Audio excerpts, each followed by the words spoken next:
ambos já são adolescentes, né? E estamos nesse desafio da docência, também há um bom tempo, desde 2008, no seminário, atuando como professor e agora na parte administrativa daquela casa de profetas. Fiquei muito feliz com a iniciativa da igreja, né? Pastor Aldo, com o projeto de formação de líderes, algo que é fundamental para as nossas igrejas hoje, que também falta em muitas igrejas. Então, a iniciativa é muito positiva. E foi nos dada a tarefa, então, de trabalharmos a interpretação de cartas. Vocês já trabalharam com o pastor Aldo a interpretação de Marcos, que é um gênero literário, evangelismo discipulado, foi isso, pastor? E agora, vamos falar um pouco de epístola, tá bom? E a minha oração é que eu possa abençoar a vida de vocês. Vocês podem parar a aula para fazer perguntas, para questionar ou acrescentar algo, fiquem muito à vontade em relação a isso, ok? Então, nós iremos trabalhar uma carta aqui, tentar trabalhá-la na medida do possível, porque o tempo também é muito corrido, e eu creio que tem dúvidas, né? Tem alguns pontos que nós precisamos parar para poder, então, trabalhar com mais detalhe, para que fique bem explicado. A carta que nós vamos trabalhar é 1 Tessalonicenses. É a carta que eu escolhi para que possamos trabalhar.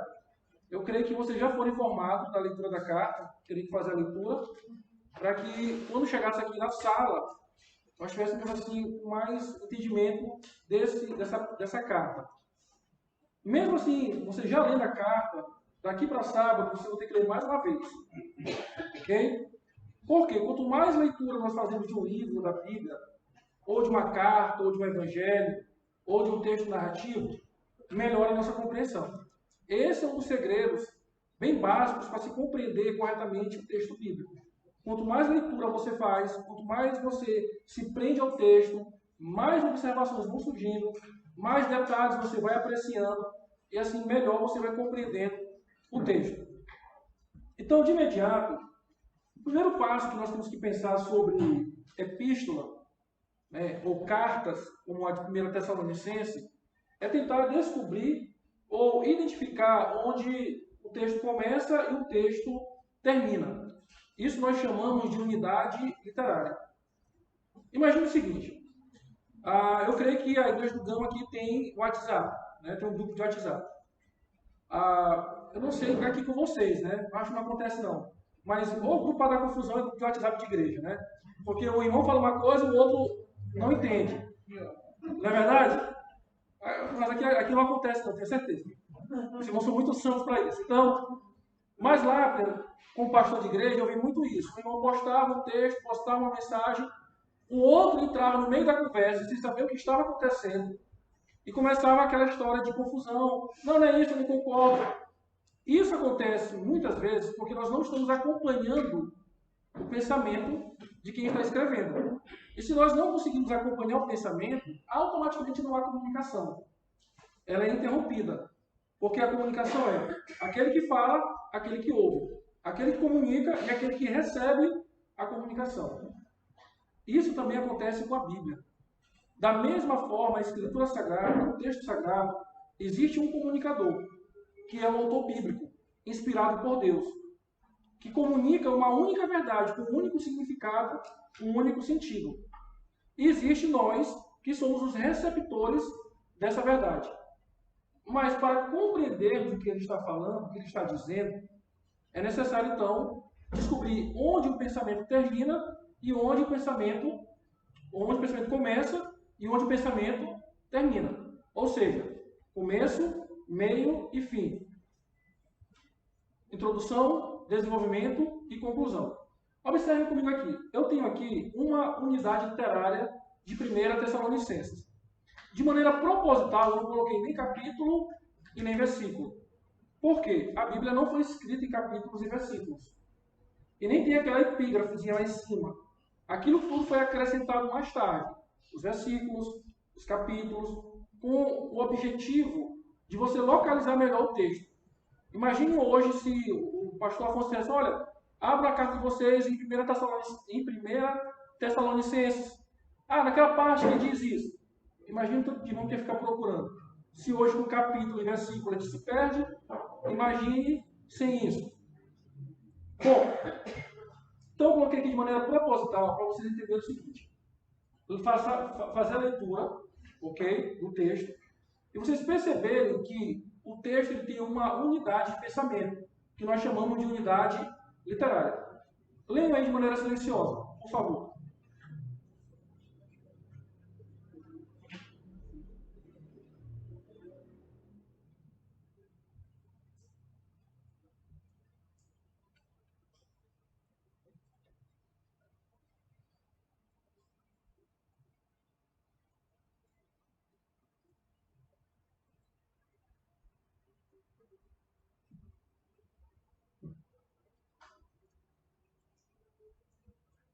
Todo mundo está conseguindo enxergar bem? Dá para ler? Ok.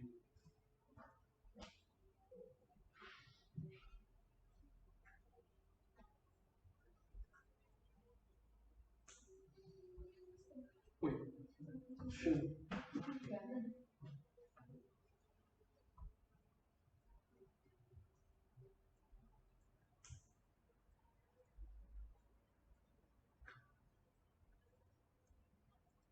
Ok? Aqui nós temos uma passagem de 1 Tessalonicenses. Daqui a pouco eu vou mostrar qual é a passagem para vocês.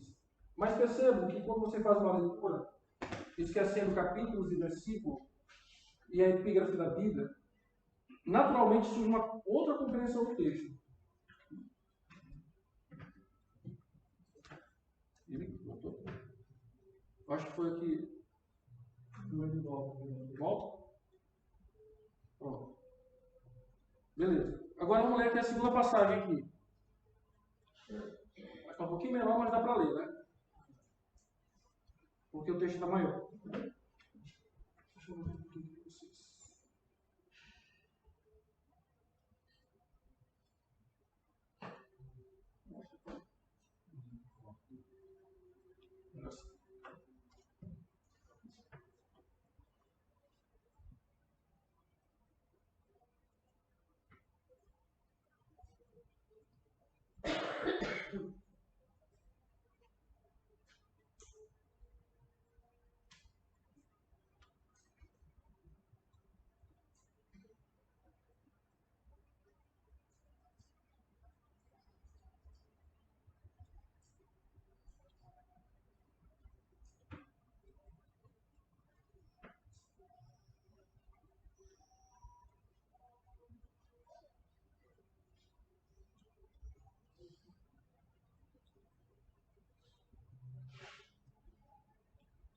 Vocês estão percebendo que é outro assunto que está sendo tratado? Ficou claro para vocês? É assim que a gente começa a entender a epístola, começando a compreender os assuntos. E esse assunto, essa proposta do autor, vai me dizer que onde começa e termina uma unidade literária. Então, observem aqui comigo. Essa unidade aqui, essa primeira aqui, é 1 Tessalonicenses.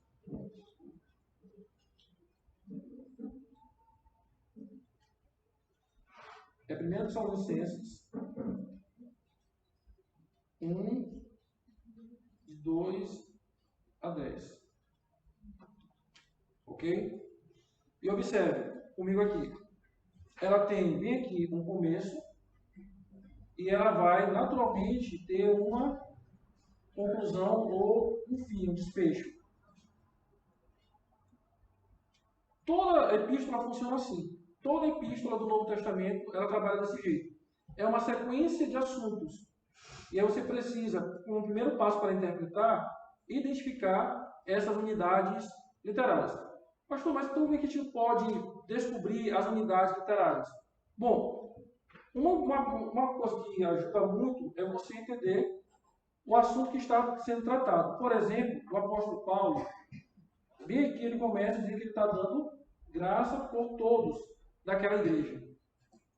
E aí ele começa então a demonstrar claramente os motivos que levam ele a dar graças pela vida da igreja. Ou seja, ele está desenvolvendo o pensamento, ele está desenvolvendo o assunto. Então, você quer compreender a epístola, você precisa primeiro identificar a unidade literária. Dentro disso, você identifica os assuntos. porque isso vai facilitar o seu trabalho. Vamos voltar para outra unidade. Essa aqui ainda é 1 Tessalonicenses,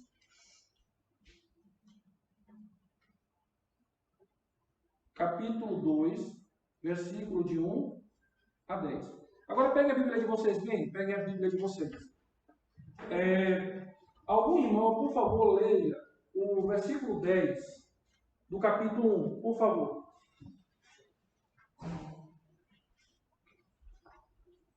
E para guardar dos céus o seu Filho, a quem ele ressuscitou dentre os mortos, Jesus, que nos livra da ira vindoura. Obrigado. Então, observe. Ele começou lá no versículo 2, dando ação de graças, e ele conclui dizendo que aquela igreja, a igreja de Tessalônica, era digna de Deus receber a gratidão por ela, porque ela estava guardando a volta de Cristo também.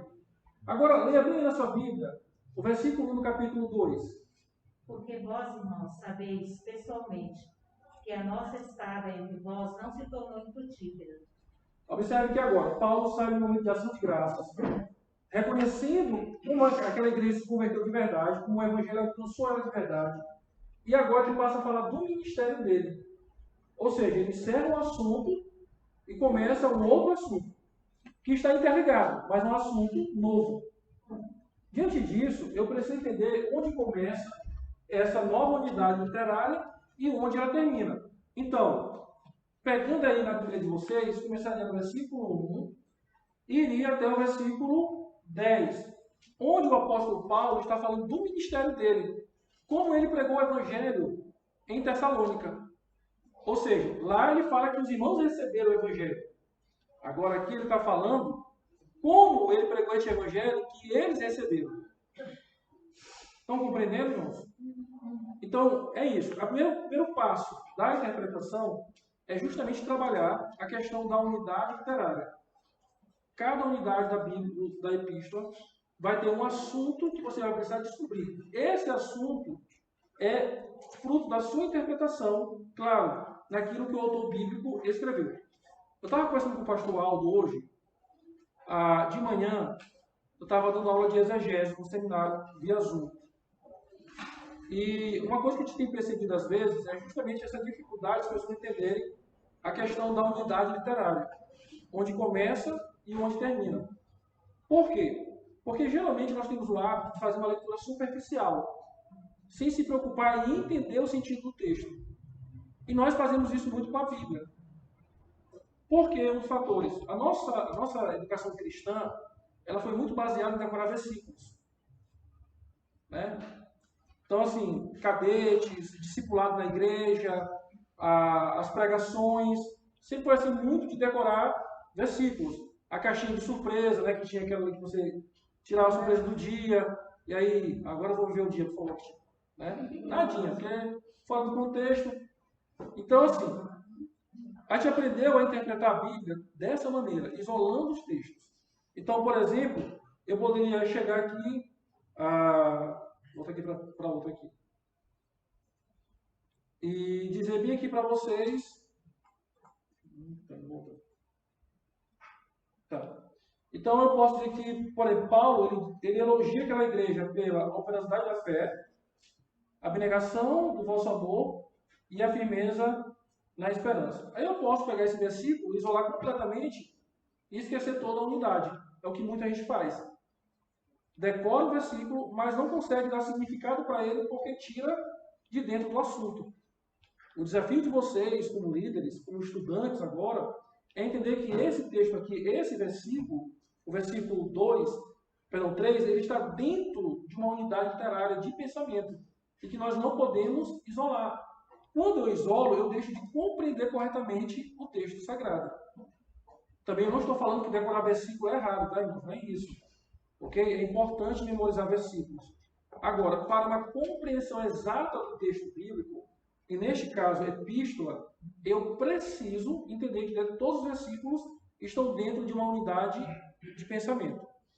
Assim também acontece nessa segunda unidade e nas demais unidades literárias da epístola aos Tessalonicenses.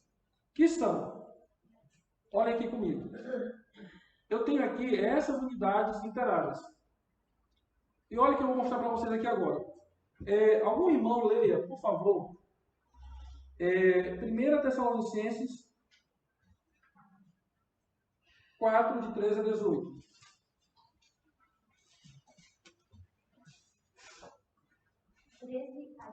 4, de 13 a 18, isso.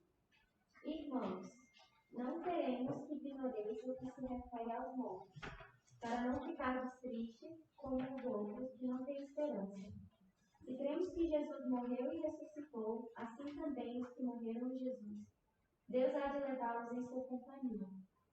Pois, isso vos declaramos, segundo a palavra do Senhor, que os vivos, os que ainda estivermos aqui para a vida do Senhor, não passaremos à frente dos que morreram.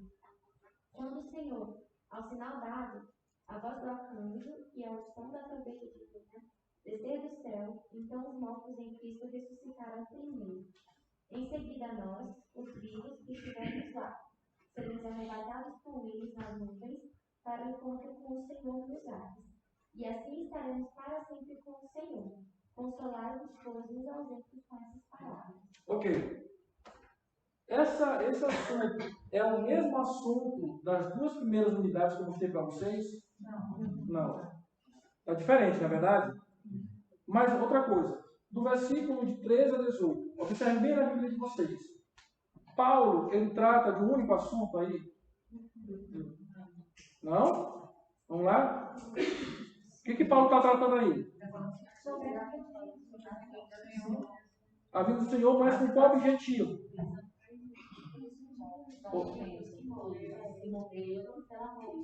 Então, na verdade, Paulo está falando de um assunto.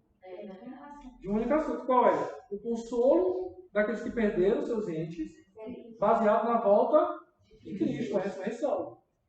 Entenderam? Agora, é claro que dentro dessa estrutura vai ter uma estrutura que vai ter os princípios ou as aplicações. Então, o que Paulo traz para a gente aí de maneira bem sucinta? Dizendo, olha, não fiquem tristes. Os que morreram estão em Cristo e onde ressuscitaram. Então, Paulo nos consola mediante a certeza da ressurreição. Então, observe, a unidade literária 4, de 13 a 18, aqui, ela é completamente diferente da primeira lá que nós vimos, de 2 a 10.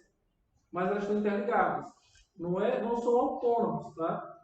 Agora, alguém leia para mim, por favor, o capítulo 5, de 12 a 22. O pastor Alto está olhando para vocês. Se dormir, vai ficar em pé, viu? Está só olhando. Nós nos pedimos, irmãos, que tenhais consideração para com os que trabalham e vos governam, e admoestam em nome do Senhor. Mostrai-lhes um afeto particularíssimo no seu trabalho, e conservai a paz. Isso vos recomendamos, irmãos. Admoestai os insubmissos, animai os deprimidos, socorrei os fracos. Sede pacientes com todos. Cuidado, que ninguém pague o mal com o mal. Procurai sempre o bem e ficai sempre alegres. Orai sem cessar. Dai graças por tudo. É isso que Deus quer. É isso que Deus quer de vós como cristãos. Não apagueis o espírito. Não desprezeis a profecia. Examinai tudo e ficai aquele. Obrigado. A unidade começa tratando de quê, irmão? A unidade vem? Ele está pedindo para os irmãos fazerem algumas coisas. Certo, mas ele começa com o quê? Mas o pedido dele?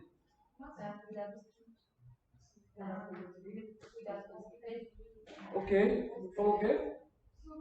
Uma súplica, um pedido. E aí, mas qual é a base dessa súplica, desse pedido? Auxiliar os que presidem.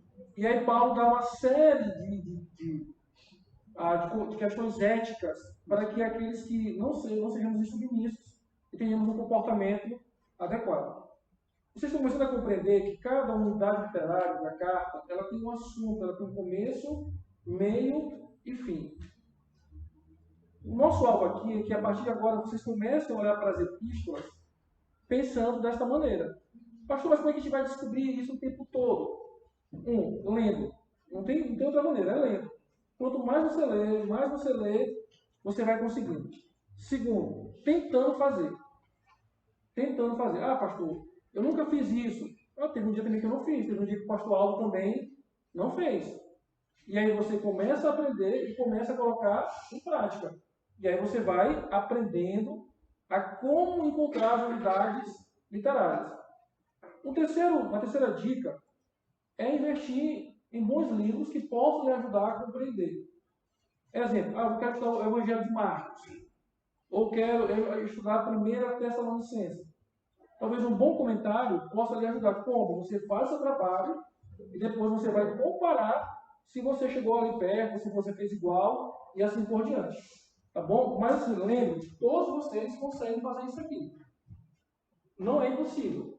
Agora, é uma questão de estudo, um pouco mais de dedicação, ler a Bíblia, esquecendo aquela leitura superficial e tentando descobrir de fato o que o texto bíblico está dizendo. É uma nova maneira de encarar a Escritura Sagrada. Ok? Vamos lá. Alguma pergunta até aqui, gente?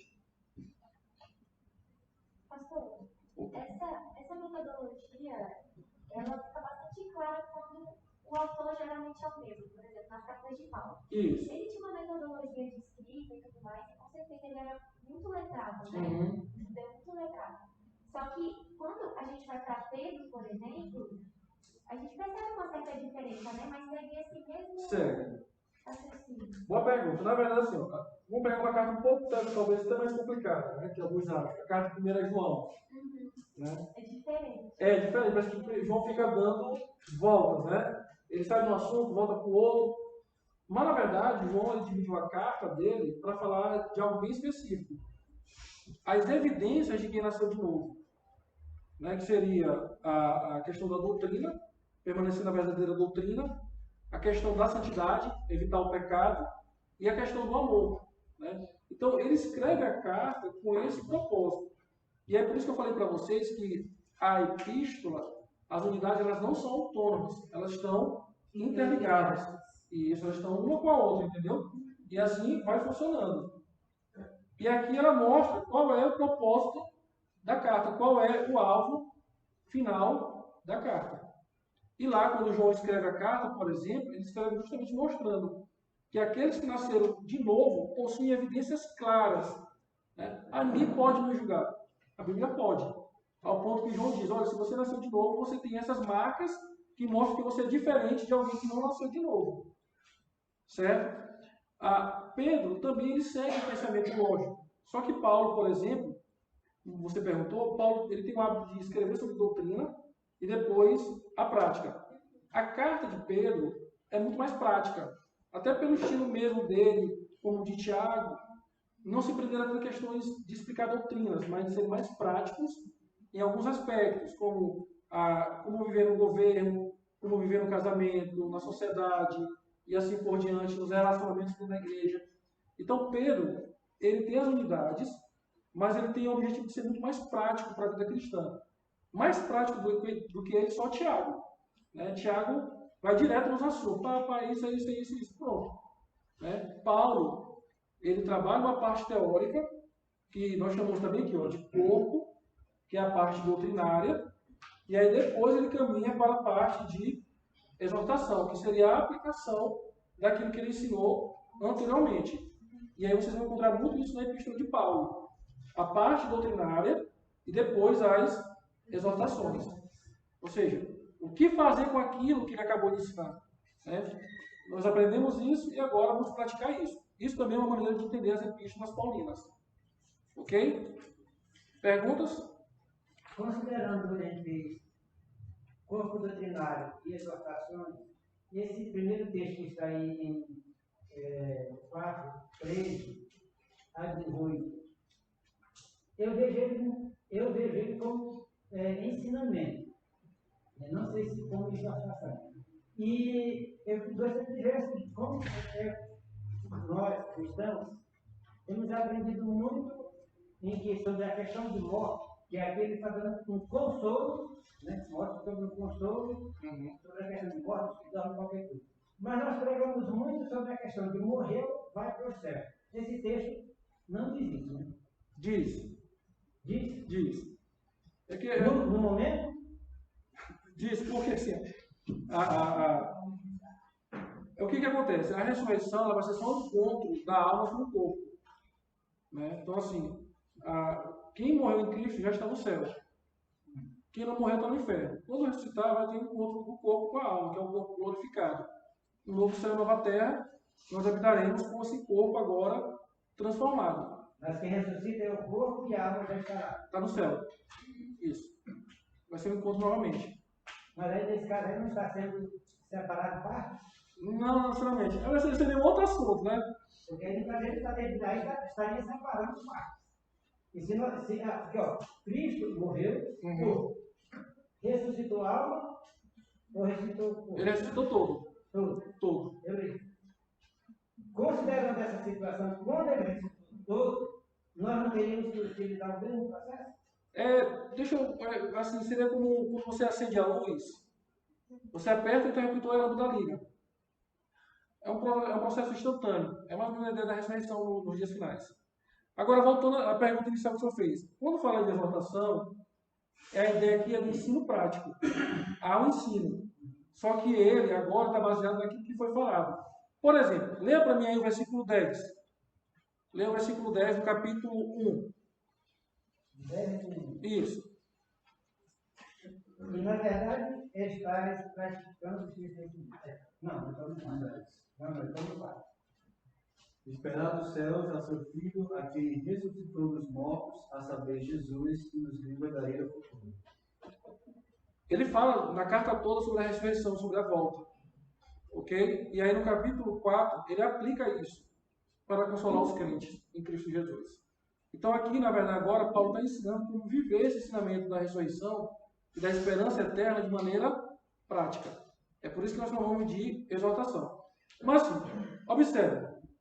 O que é importante para a nossa aula aqui agora, nesse exato momento, é vocês entenderem que as unidades literárias, elas têm começo, meio e fim. Introdução, desenvolvimento e conclusão. E aí, neste ponto, ela trata de um assunto específico. E é isso que vocês precisam ter em mente para interpretar corretamente as cartas. Focando nesse primeiro passo, naturalmente, vocês vão começar a entender melhor que o apóstolo, seja ele João, Pedro, ou Paulo, ou outros como Tiago e Judas, estão escrevendo em suas cartas. É uma outra compreensão, que é a compreensão correta. Então aqui, ó, vamos lá. Vamos voltar aqui agora à unidade 1 Tessalonicenses. Essa aqui é a primeira que nós estamos trabalhando, tá, gente?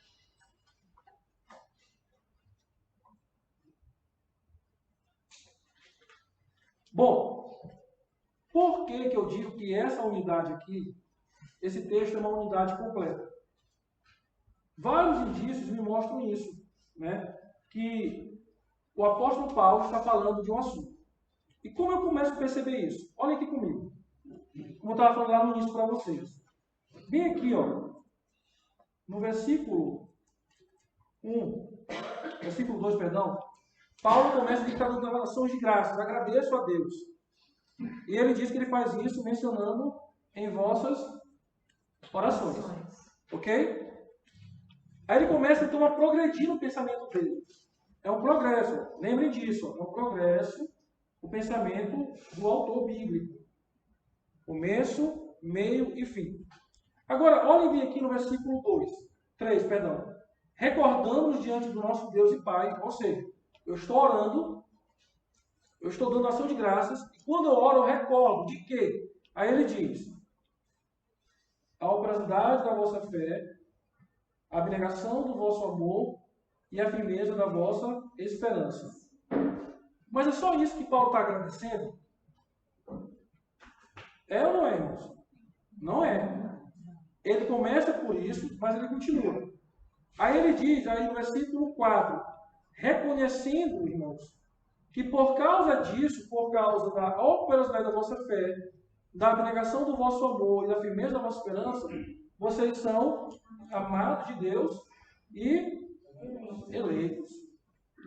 Ou seja, Paulo, ao agradecer a Deus, ele diz, olha, eu posso dizer que vocês são, de fato, amados. né, alvos do amor de Deus. Eu posso dizer que, de fato, vocês são eleitos. Por quê? É nítido os frutos da graça de Deus na vida de vocês. Então, eu começo a compreender o texto. Interessante, só abrindo aqui um parênteses, que a fundação da igreja de Tessalônica está lá em Atos capítulo 17. E foi o menor ministério do apóstolo Paulo. Paulo passou apenas 3 sábados pregando. E quando ele pregava a palavra lá, a multidão invadiu a casa de Jasson. Né? Paulo teve que sair fugindo e Jasson foi arrastado para a rua. Por causa da sua fé, de ter acolhido o apóstolo Paulo. Agora, a igreja de Corinto, Paulo passou 1 ano e 8 meses. Uma igreja que passou 3 sábados deu muito mais frutos do que uma igreja que passou 1 ano e 8 meses. E é isso que Paulo está agradecendo. Olha, eu agradeço a Deus porque assim, eu não passei muito tempo com vocês aí, mas eu reconheço a eleição e que de fato vocês são amados por causa do testemunho de vocês. Mas lembre, queridos irmãos, que eu estou falando aqui para vocês que é um progresso de pensamento. Alguém lê agora o versículo 5, por favor. Porque o nosso evangelho não foi a vós somente em palavras, mas também em poder no Espírito Santo e em muita certeza, como bem sabeis, quais fomos entre vós por amor de vós. Então, olha aqui, ó, agora Paulo ele aumenta isso. E aí, ó, bem na maioria das Bíblias, principalmente em revista atualizada, e corrigida fiel também, tem esse porquê. Bem, estão vendo? Isso aqui, gente, ajuda bastante na continuidade do pensamento. Esses conectivos. Isso me ajuda a compreender. Ou seja, eu estou agradecendo por esse motivo, mas também porque, ou seja, eu tenho mais motivos para agradecer. Quando você vai ler uma epístola, nem sempre vai ter esse porquê. Mas quando tiver, isso vai facilitando a sua compreensão do pensamento do autor bíblico. Porque dá a ideia de um acréscimo. Da mesma forma, quando fala, portanto. Então, ele está querendo aplicar aquela ideia que ele estava falando agora em uma outra situação. É importante observar isso, esses porquês, esses portantos, logo. Isso ajuda na compreensão melhor do texto bíblico, da epístola. Aí alguém lê agora o versículo 7 e 8. Não, é o 6 e o 7, perdão. Com efeito, vos tornaste imitadores nossos do Senhor, tendo recebido a palavra, posto que enviei com coração, com a alegria do Espírito Santo, de sorte que vos tornaste modelo para todos os crentes na Macedônia e na Acaia. Observe aqui, obrigado, irmão. Paulo está dizendo o seguinte: eu estou agradecendo a Deus porque o Evangelho chegou a vocês, né, pela ação do Espírito Santo. E ele diz: diante disso, vocês se tornaram imitadores do nosso Senhor, né, receberam a palavra em muita tribulação. Observe que Paulo está construindo um pensamento, irmãos, de mostrar que aquela igreja, de fato, era uma igreja genuína, que ela havia se convertido de verdade, que ela pertencia ao Senhor, que ela dava evidência disso. Então ele começa a construir esse pensamento. Novamente, nós estamos numa unidade literária com começo e fim. Continuamos. Alguém lê agora o versículo 8, 9 e 10. A partir de vós ressoou a palavra de Deus, não somente na Macedônia e Acaia, mas em todos os lugares chegou a fama da vossa fé em Deus, de modo que não precisamos falar a respeito. Eles próprios, referindo-se a nós, contam a acolhida que nos deste, como deixamos ídolos, vos convertestes a Deus para servir ao Deus vivo e verdadeiro.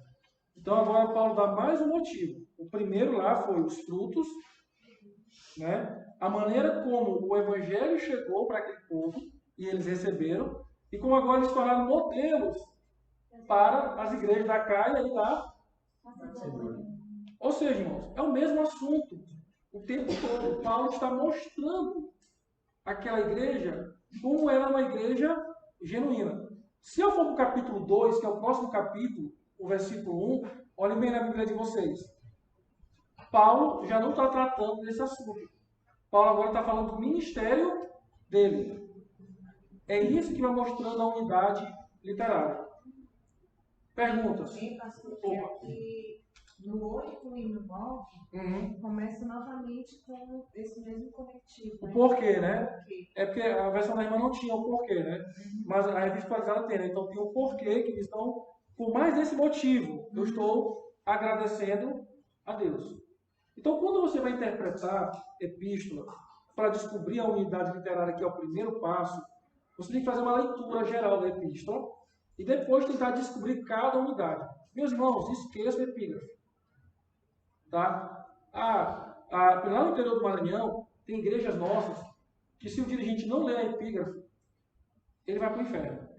Porque parece que é santo, entendeu? Assim, está inspirado, está na Bíblia, lá Paulo escreveu. Está na Escritura. Então, assim, não existia epígrafe. Da mesma forma que não existia nem capítulos e nem versículos. Uma dica: quando você quiser entender melhor uma epístola, ou uma carta, perdão, pegue o texto sagrado, se você tiver um bom computador, copie na internet e jogue. Sem capítulo, sem versículo. Para você tentar começar a descobrir onde começa e termina as unidades literárias. Se vocês forem usar as Bíblias comuns de vocês, vai dar um pouco mais de trabalho, porque o versículo 20 está dizendo, eu estou aqui, o capítulo não está me vendo aqui. E aí você vai querer olhar para o capítulo, para o versículo, para a epígrafe, olha, a sociedade bíblica está certa. Não é bem assim, ó. Ainda tem um detalhe, que nem toda epígrafe bate com o que o texto está dizendo. Aí você, não, mas peraí, eu não entendi isso aqui, mas a epígrafe está dizendo isso. Aí você fica tendencioso a querer seguir o quê? A epígrafe. Tá bom? Ok? Uma outra pergunta? Obrigado, pastor.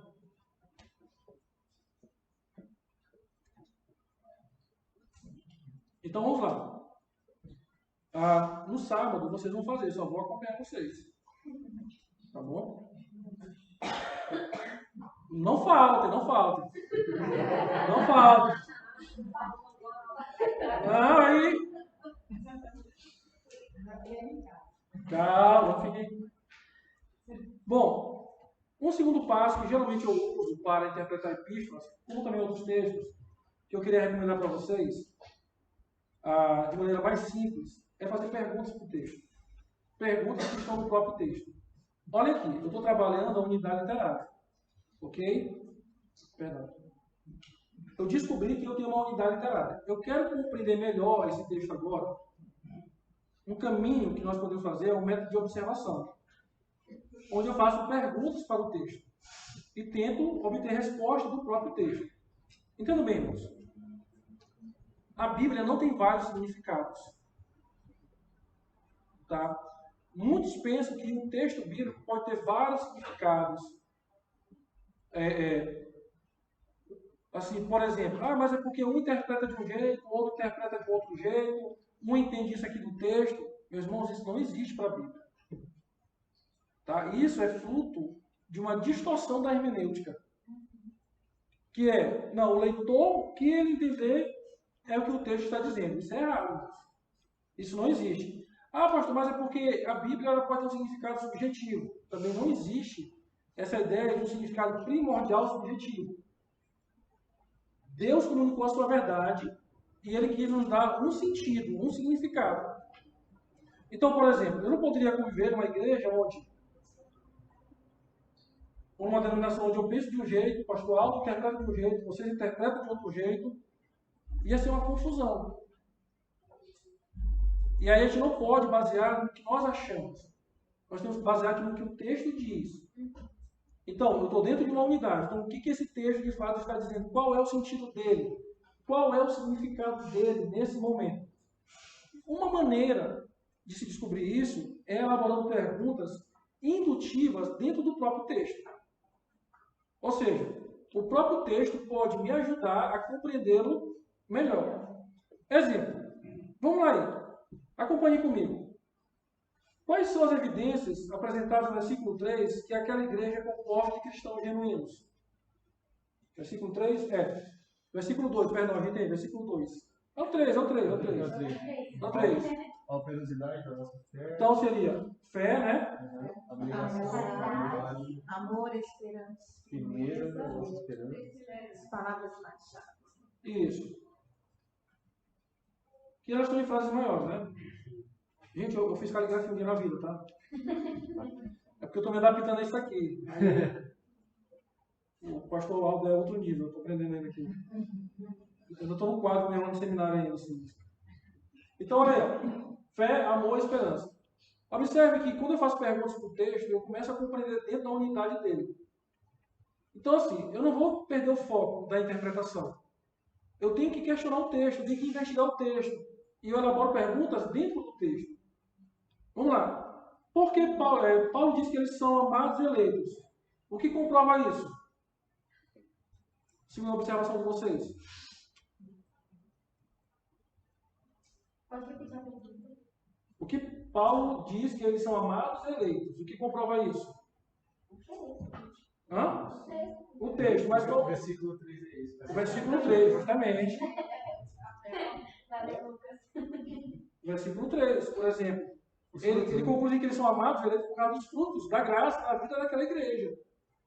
Observe, gente, nós estamos questionando o texto, investigando o texto, interpretando a epístola, fazendo perguntas dentro do próprio texto. Mas lembre, é necessário descobrir primeiro a unidade literária, a unidade de pensamento. Uma outra pergunta aí, eu só coloquei aqui alguns exemplos, tá? Como foi a chegada do Evangelho em Tessalônica? Foi fácil, foi difícil? Com tribulações, é isso? Mas também está em poder. Isso, justamente. Tribulações e também em poder. Ok? E a alegria, né? Você começa a entender o texto. Eles receberam o texto com alegria, né? Mas, no momento lá, eles tinham o poder do Evangelho em meio ao sofrimento, às tribulações. Bom, como eles se tornaram modelos para as outras igrejas? Por quê? O que levou eles a serem modelos às outras igrejas? Foi o tempo que era muito grande? Não, as pessoas falavam a respeito deles, de como eles se portavam, como eles se comportavam. Porque, no que se refere a nós, as pessoas desses lugares falam sobre como foi, né, a nossa chegada e depois como se converteram. Ah, como eles se converteram, né? Então, eles se tornaram imitadores, não é isso? Eles acolheram a palavra com alegria, instrução, Isso, justamente. Essa tribulação do contexto histórico é da perseguição? Não foi uma perseguição ainda oficial, né? Quando eles chegaram lá, está lá em Atos capítulo 17, versículo de 1 a 12, se eu não estou enganado. Quando eles chegam lá em Tessalônica, eles pregam o evangelho durante 3 sábados nas sinagogas e depois há um alvoroço na cidade, ao ponto de invadir a casa que a igreja estava reunida. Paulo teve que sair de lá fugido. E ele não conseguiu voltar para continuar a obra missionária naquela cidade. Ok? Gente, uma coisa importante para vocês. Em qualquer gênero literário, epístola também. Tenha um caderno de anotação. Descubra a unidade e comece a observar o texto e fazer perguntas para o texto. Geralmente a gente não tem o hábito de anotar a nossa leitura e estudo bíblico. E o que fica na cabeça não se perde. Tá bom? E olha que eu tenho a cabeça muito grande, mas se perde do mesmo jeito. Não adianta, não fica gravado, não fica, amor. O HD aqui é grande, mas que trava. Então, assim, a minha recomendação para vocês é que vocês tenham material à mão para poder, justamente, continuar o estudo de vocês. Então, descubram a unidade literária, tá? Não, vocês pensam que isso é brincadeira, isso não é na minha cabeça, não é grande mesmo. Deixa eu dar aqui uma história para vocês. Quando meu filho mais novo nasceu, quem conhece aqui o Tito? Acho que só o João, né? Acho que só. Bom, quando o Tito nasceu, aí eu estava lá no quarto esperando a minha esposa e o Tito. Aí a Karina chegou primeiro, aí eu fiquei lá no quarto com o meu cunhado. Meu cunhado é magrinho, né, tal. E aí a médica chegou com o Tito, assim, carregando. Aí ela disse, quem é o pai? É tu? Apontou pro meu cunhado, né? Aí ele disse, não. Quem é? Aí apontou para mim, eu estava assim no canto. Ai, ainda bem que eu estava olhando para a cabeça desse menino, agora olhando para o pai, tá tudo explicado. Então, assim, eu só nem me conheço, mas eu estou olhando na minha cabeça. Vamos lá. Continuando aqui. Então, assim, escrevam, anotem, marquem a Bíblia de vocês. concluem o que vocês estão descobrindo dentro da unidade literária. Esse é um passo de observação que vai ajudar vocês a compreenderem melhor o texto bíblico. Pastor, mas assim, eu não consigo fazer uma coisa exaustiva ainda, eu não tenho aquela habilidade toda. Gente, tudo começa um dia. E aí você vai buscando a perfeição, o êxito naquilo. Então comece devagar, faz uma anotação, escreve um pouquinho aqui, tenta tirar uma conclusão, faça perguntas ao texto dentro da sua unidade literária, faça as observações e deixe o próprio texto responder. Não coloque no texto o que o texto não fala, tá bom? Sempre deixe o texto falar. Existem muitas interpretações incoerentes por causa disso. A pessoa pensa que o texto diz, mas o texto não diz. E ele coloca outra coisa. Aí que tá, pastor. Qual é a pergunta que eu tenho que fazer no texto, né? Opa! Uma delas, o senhor pode seguir, por exemplo, aquela ordem. Por quê, onde, como, quem? Seriam perguntas mais simples. Então, por exemplo, por que Paulo está escrevendo esse texto aqui? Um exemplo. Para quem ele está escrevendo? Seria uma outra ideia. Em que contexto ele está escrevendo? Né? Com qual objetivo? Então, são perguntas que podem ser simples. Ou o senhor pode ler o texto e, partindo do texto, elaborar perguntas que o próprio texto vai responder. Mas sempre se prendendo o que o texto diz. Nunca buscando outras possibilidades. Pastor, uma coisa interessante também que eu tenho observado, acho que desde que o curso começou, assim, é que a Bíblia é muito mais racional do que a gente imagina. Isso. Né? Às vezes, assim, pelo menos na prática de algumas igrejas, sempre colocar o eu acho, isso não está escrito, né? E realmente é um exercício que a gente precisa fazer constantemente, porque não é o que eu acho, é o que a Bíblia mesmo diz. A própria palavra vai responder as minhas perguntas, né? Boa colocação. A gente viu uma época do subjetivismo muito alto, né? De tudo. Né? Então, assim, principalmente na interpretação. Eu pastoreei a Igreja Cristã Evangélica do Centro, em São Luís, durante 8 anos. E logo que eu cheguei na escola dominical, eu via muitas discussões assim. Mas eu acho, eu penso, eu entendi. Eu disse, não, tá, mas o que a Bíblia está dizendo? O que o texto, de fato, está dizendo? Pastor, porque o texto pode ter vários significados. Não. O texto tem um único sentido, um único significado. Nós somos limitados por causa do pecado e assim por diante. Mas é notório essa questão do subjetivismo, das pessoas quererem achar sobre qualquer coisa da fé cristã e não olhar para a Bíblia. Então, quando a gente fala assim que a Bíblia é mais racional, não é que a Bíblia não seja espiritual ou sobrenatural, mas que Deus usa também a nossa capacidade cognitiva, claro, pela iluminação do Espírito Santo, para compreender a sua palavra. Então, assim, Deus usou letras, Deus usou a escrita. É lógico isso. Então, assim, eu vou também usar a maneira de ler e de interpretar para compreender. Então, por exemplo, só o fato de você ler, você já está usando a razão. Quando você pensa em interpretar, novamente você está usando a razão. Então, é natural, assim, não é uma coisa sobrenatural, como se viesse um anjo soprar no seu ouvido o significado do texto bíblico. Ok? E a gente não pode cair nesse erro do subjetivismo. Levanta a mão? Ele não? Cheguei de levantar.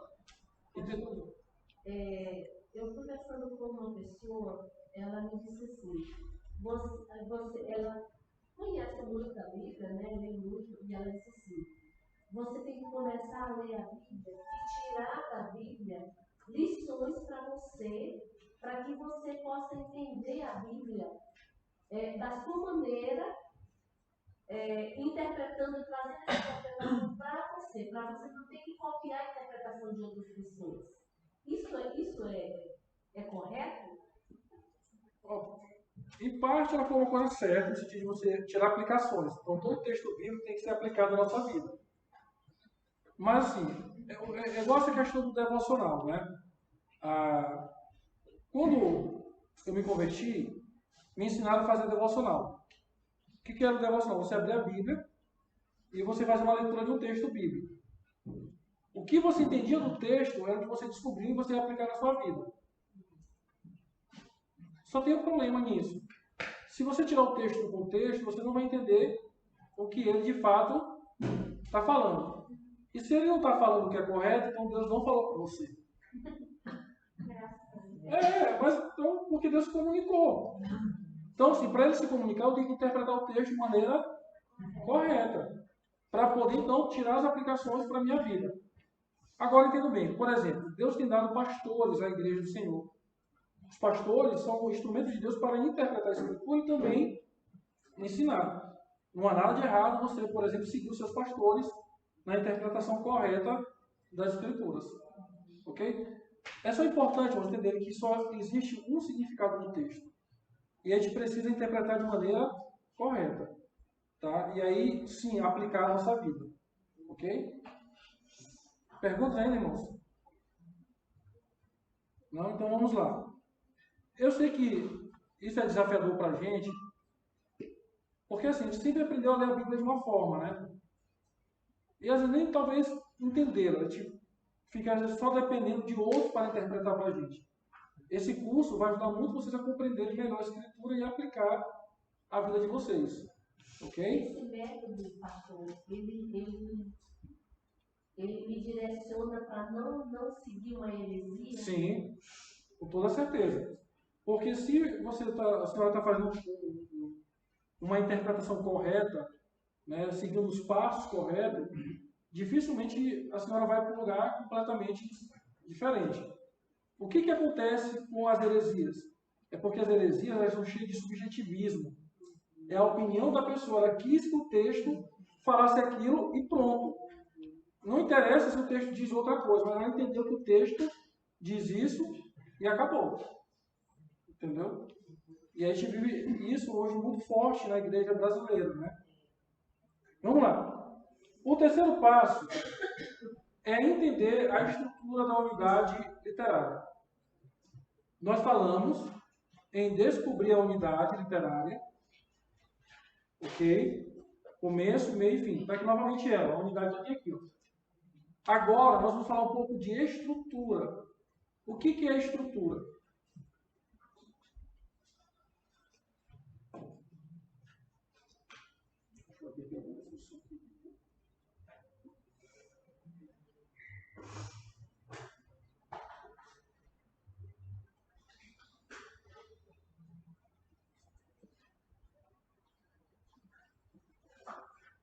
Quando você fala unidade literária, pastor, você está se referindo a um bloco com o mesmo assunto? É justamente isso. A senhora resumiu de maneira perfeita. É um bloco com o mesmo assunto. É uma unidade de pensamento. Né? Então, não foge daquele assunto. Está dentro daquele assunto. É justamente isso que a senhora falou. Então, nós temos aqui, então, essa unidade de pensamento. Como eu mostrei para vocês, né? Ela tem uma introdução, um desenvolvimento e uma conclusão. Basta vocês lembrarem, por exemplo, porque a epístola ela é muito lógica. Basta vocês lembrarem da época de vocês de redação, de escola, de Enem, de vestibular. O que é a redação? Você tem um tema, concorda comigo? E você tem que desenvolver dentro desse tema. Se você sai do tema, você é aprovado ou reprovado? Não tem como, né? Naturalmente você é reprovado. E aí a redação, que é uma dissertação com pensamento lógico, o que ele diz para você? Você tem uma introdução, um desenvolvimento e uma conclusão. Isso é natural, irmãos. Ok? Você vai ter aqui uma introdução, um desenvolvimento e uma conclusão. E aí você vai seguir o seu pensamento lógico. E a sua ideia. Eu vou entregar aqui para o irmão ler, o Lucas ler. A sua ideia é que ele tem que entender o que você escreveu. Mas no verdade você escreveu sobre o mundo. E o Lucas entendeu sobre economia. Ou você escreveu errado, ou o Lucas está interpretando errado. Ele não conseguiu acompanhar o seu pensamento. Assim também acontece com a epístola. A epístola é um pensamento lógico. Unidade de pensamento, blocos de pensamento. Então o autor escreve algo que tem começo, meio e fim. E eu preciso seguir essa ordem.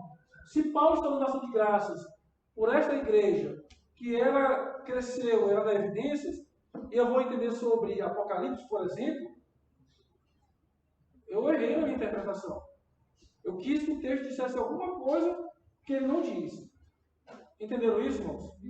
Então, só lembrar dessa questão da redação, ou de quando você escreve uma carta, um e-mail, ou uma mensagem no WhatsApp, você bota lá bem direitinho, bem explicadinho para a pessoa, bem desenhado o pensamento, e a pessoa não entende errado. Pastor, isso é meio difícil pra gente que é mulher, né? Porque, olha, não falei nada, viu? Porque a gente começa a falar de uma coisa e já pula. Não chega nem na E não conclusão. chega na conclusão também, às vezes. É por isso que dizem que o autor de Deus era uma mulher. Porque depois de escrever pouco, né? Aí...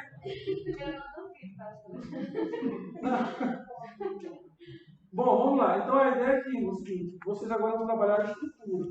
Descobrir a unidade, vamos estruturar para melhor interpretar. E aí nós temos duas possibilidades. A primeira é essa aqui que eu estou colocando para vocês. Vocês estão observando que eu separei mais os versículos? Observaram? Então, olhem bem aqui comigo. Aqui, por exemplo, uma hora eu vou mexer nesse negócio aqui, tá?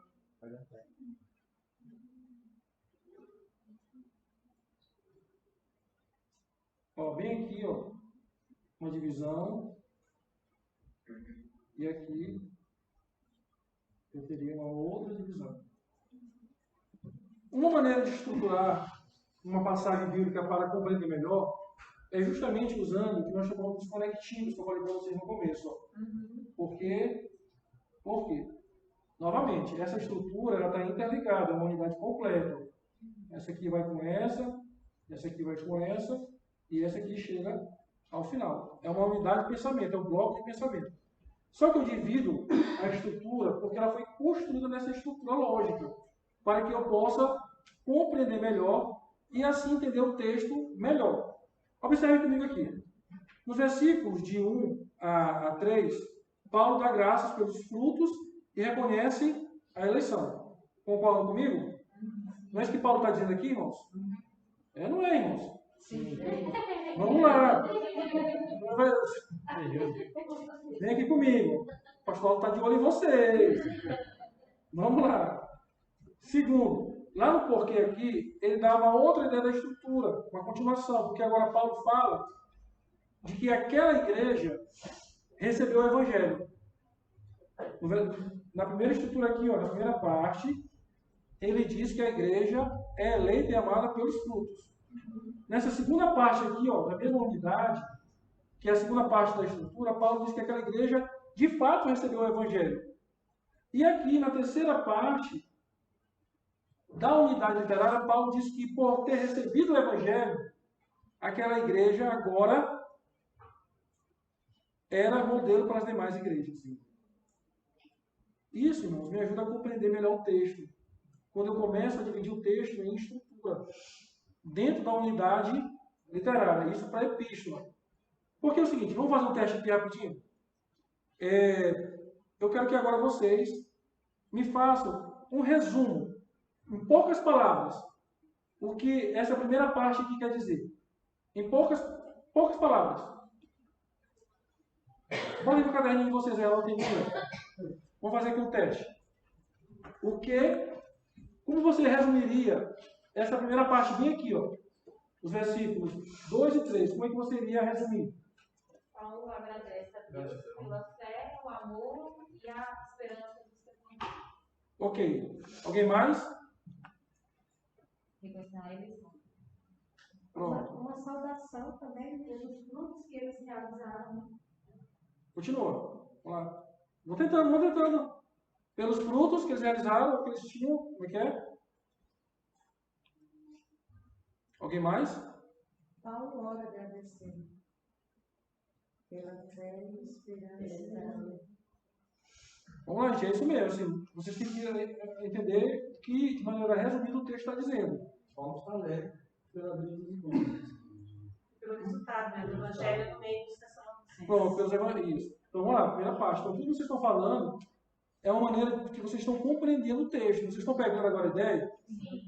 Eu peguei a unidade literária, fiz perguntas ao texto, agora eu divido esse texto em estrutura para poder compreender melhor. E aí como é que eu faço isso? Tentando sintetizar o que aquele texto ou aquela estrutura está dizendo. Então, por exemplo, o que essa primeira estrutura diz? É isso que vocês falaram. O que vocês acabaram de fazer foi tentar interpretar uma passagem de epístola. Observe que não é difícil.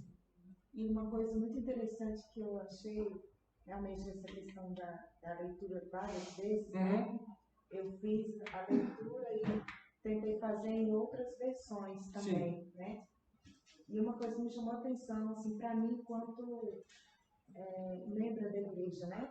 Da Igreja do Senhor, da importância da intercessão, de orar, porque ele falava todo o tempo de orar sem cessar pelos irmãos, para que eles permanecessem na fé. Então, assim, isso nem sempre é exatamente a nossa preocupação de orar. Eu, por exemplo, orar pela Beatriz para que ela permaneça nessa fé, que ela não se deixe levar pelas as diversas adversidades que venham acontecendo dia a dia.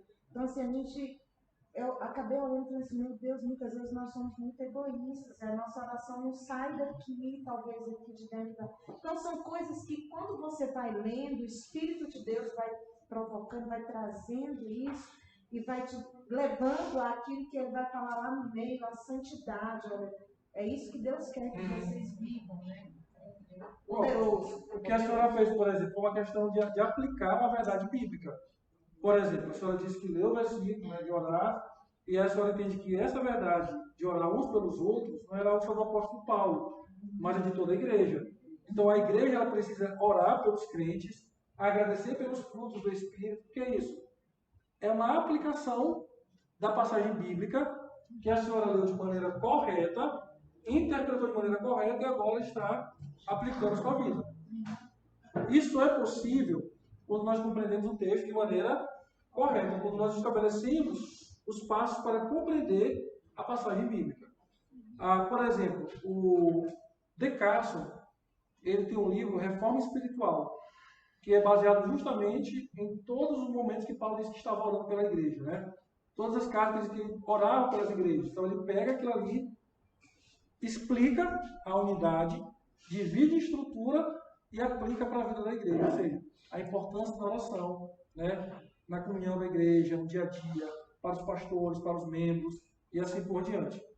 Então, assim, vocês agora estão sintetizando o que o texto bíblico está dizendo. Então, vocês disseram que Paulo agradece pelos frutos que aquela igreja manifesta. Ok? Vamos resumir assim? Vamos lá. Agora, os próximos versículos, de 5 a 7, me façam aí um resumo do que Paulo está falando. Nós estamos trabalhando em estrutura, agora eu quero um resumo do que Paulo está falando. Não esqueça a primeira. Paulo agradece pelos frutos, né, daquela igreja. Ok? Vocês que falaram. O segundo agora.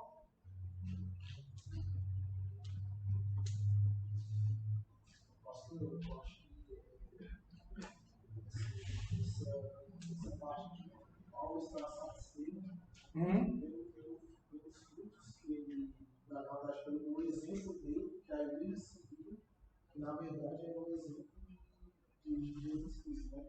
Ele viu que ele realmente estava seguindo o exemplo de Jesus e a igreja seguiu o exemplo dele. Certo. Qual é o teu nome? Jonas. Jonas, como é que tu resumiria isso? Assim, se eu te perguntar, Jonas, o que diz aqui agora? Tenta aí, vai. Tá no mundo. É isso mesmo. Vocês estão trabalhando em interpretação, irmãos. Não é o que acontece automaticamente. Tá? Mas vocês vão tentando e a coisa vai acontecendo.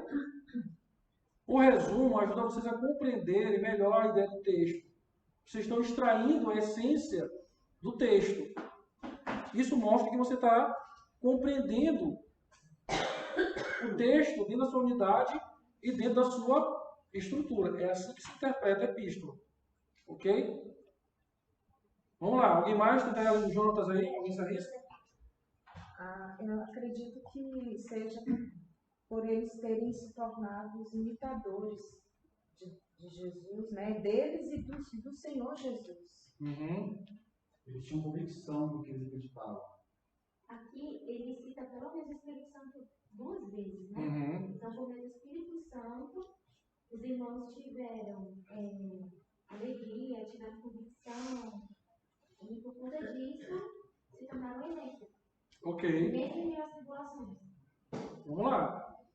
De 5 a 7, posso ler? De 5 a 7, é. Eu entendi que Paulo quis falar que aonde eles chegaram, além que eles contribuíram, né? Mas foi algo assim realmente do Espírito Santo. Uma obra, né? Uma obra. Ok. Alguém mais? Eu acho que ele quer dizer que a palavra chegou com um poder tão grande ao ponto de eles se tornarem exemplos para outros lugares. Inclusive, ele cita em Macedônia. Isso, que está na terceira parte, né? Não, na segunda, perdão, é verdade. Final do segundo. Perdão, final do segundo, isso, obrigado. Ok. Eu acho que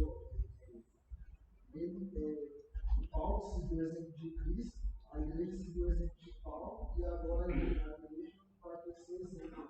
Os demais. Vamos lá.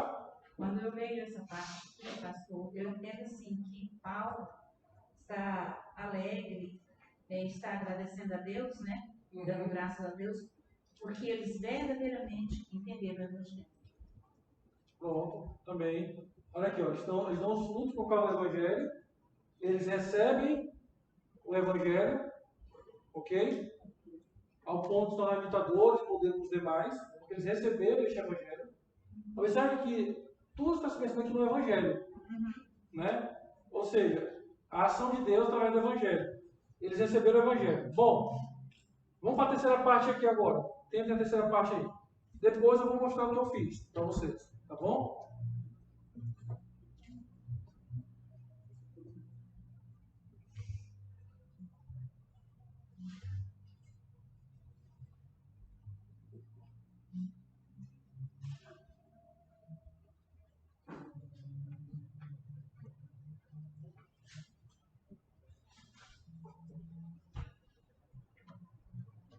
Eu acho que todo um pouco bem-vindo, não está agora não. Você três finais de semana, Paulo, ele foi muito eloquente na hora que ele explicou a palavra, né? E você conseguiu entender de uma forma tão clara o Evangelho, né? Porque ele disse que foi a ação do Espírito, né? O Espírito Santo diz isso. É tanto que ele diz que essa igreja está em Deus e em Cristo, né? Ela tem Deus como Pai lá na salvação. Deus como Pai e Cristo como Senhor. É a verdadeira igreja. Já pensaram aí? Acho que a palavra, para mim, a palavra-chave aí seria conversão. Para mim seria repercussão, né? Da terceira unidade, conversão, Repercussão. repercussão. Mas aí, vamos lá. Boa colocação aqui. A fé deles foi tão grande que eles passaram a ser exemplo. Isso. Né? A maneira como o Evangelho mudou eles, os tornaram modelo para os demais. E aí ele dá uma reforçada, né? Parece que no versículo anterior ele fala só Macedônia Isso. e Acaia, né? Isso. Aí no seguinte ele fala, não somente ali, mas também em outros lugares também. Mas por toda parte, né?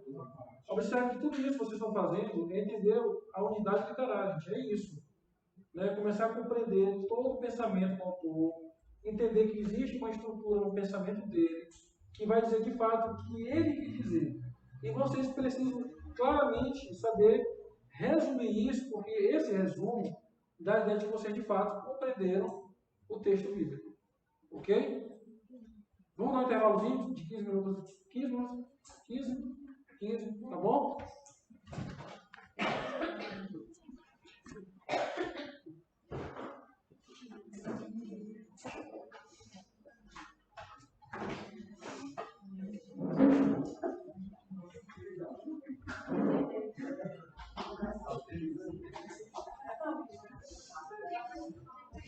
Oi? Como espiritual.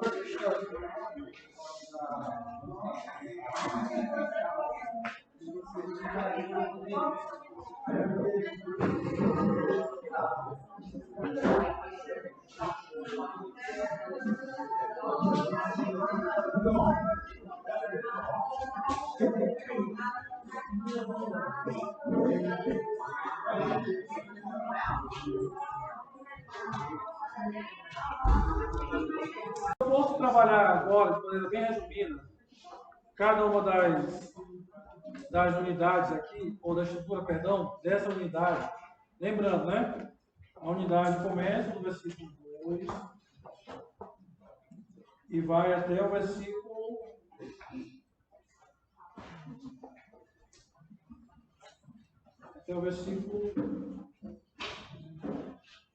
10.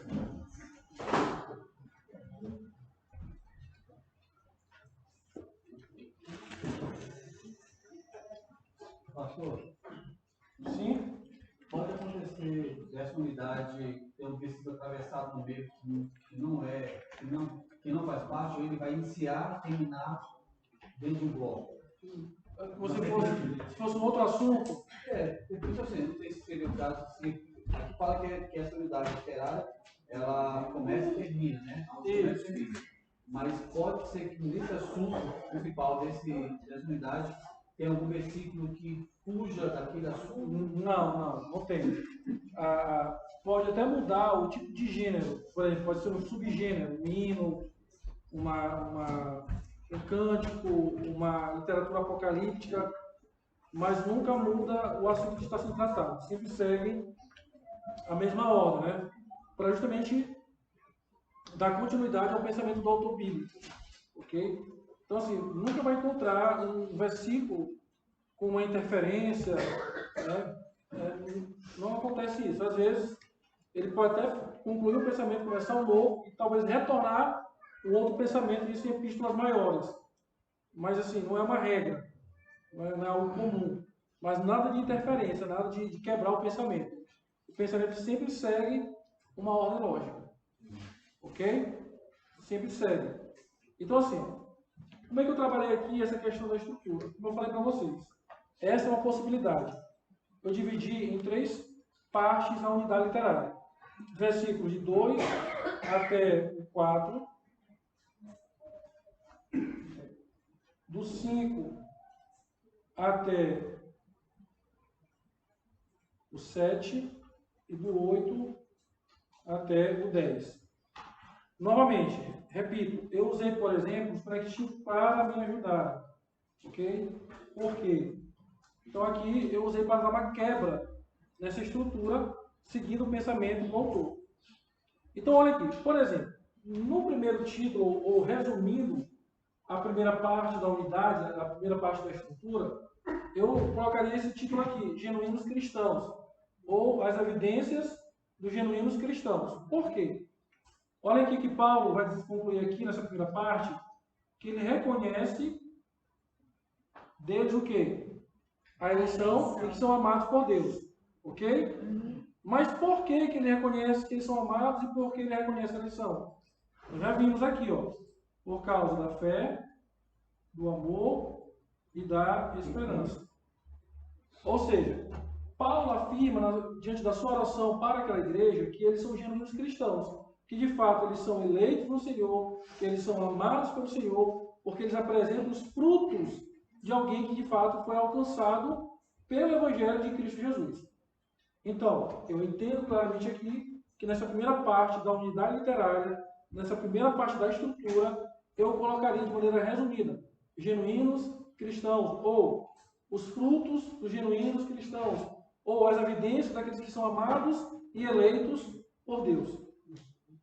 Entenderam? Eu resumi. Evidências daqueles que são amados e eleitos por Deus, que é a fé, o amor e a esperança. Observe, eu não falei todo o versículo. Eu não falei os 2 versículos, os 3 versículos. Eu apenas resumi. Pastor, eu estou dando título, então, a esse... Isso. É justamente bem colocado. Esse resumo, ele é um título. É um título. Né? Você está, na sua ideia agora, resumindo, dando um título. Vamos imaginar que, de repente, você fosse ensinar esse texto aqui. Então você já teria os títulos para ensinar direitinho e seguir de maneira tranquila, dentro da interpretação correta. Por quê? Isso está baseado na estrutura do texto, da epístola. Eu acho que o pastor Aldo falou para vocês que, por exemplo, em Evangelho, no caso de Marcos, a gente não segue isso aqui. A gente segue a estrutura de cenas. Ok? É diferente. Aqui não tem cenas. Aqui tem um pensamento lógico que eu vou tentando entender a estrutura. Lá em Marcos é cena. Primeira, segunda, talvez terceira cena, ou 2 cenas, ou 4 cenas. Epístola não tem cena. Epístola é um pensamento lógico e a estrutura é baseada justamente nesse pensamento do autor que eu vou tentando destrinchar para compreender melhor. Entenderam isso? São gêneros diferentes. Quem fez Marcos está entendendo o que eu estou falando, né? Sim. E aí viu o que é cena e aqui já não tem cena. Aqui é o pensamento. Do versículo de 3 a 7, eu coloquei de maneira resumida, receberam o Evangelho. Ou seja, por que eu digo isso? Porque, como os irmãos vocês falaram aí, né, dando opiniões de vocês, que estão corretas, Paulo diz aqui claramente que o nosso Evangelho não chegou até vós, né? Então ele diz que o Evangelho chegou. Concordam comigo? Ok? Chegou em palavra, em poder, tá? E em plena convicção. Essa foi a forma que o Evangelho chegou. Então eles receberam este Evangelho, que foi pregado por Paulo, e que foi também em meio a muita tribulação. Então, aquela igreja, eles eram uma genuína igreja do Senhor, porque mostravam os frutos e, ao mesmo tempo, eram genuínos cristãos, porque receberam o Evangelho e davam essa evidência de ter sido alcançados pelo Evangelho de Cristo Jesus. Nós estamos no processo de interpretação. Nós estamos lendo o texto, investigando o texto. O texto está nos respondendo, né, e dizendo, olha, eu estou falando isso, observe, é isso que eu estou falando. Olhem para o texto. No versículo de 8 a 10, eu já tenho a terceira parte dessa estrutura da unidade literária, onde, de maneira resumida, eu coloquei transformados pelo Evangelho. Por que Paulo diz isso? Por exemplo, algumas palavras aqui são bem fortes. Primeiro que ele diz que a fé deles repercutiu, né? O testemunho deles foi levado. Mas tem uma palavra bem aqui, que é muito forte, que duas palavras, eles deixaram os ídolos e se converteram a Deus para o serviço. Então, diz não somente que eles são genuínos cristãos, mas que receberam este Evangelho e também foram transformados pelo Evangelho. É isso que Paulo está nos dizendo. Agora, como que você colocaria toda essa unidade agora, do versículo 2 até o versículo 10, em uma única ideia?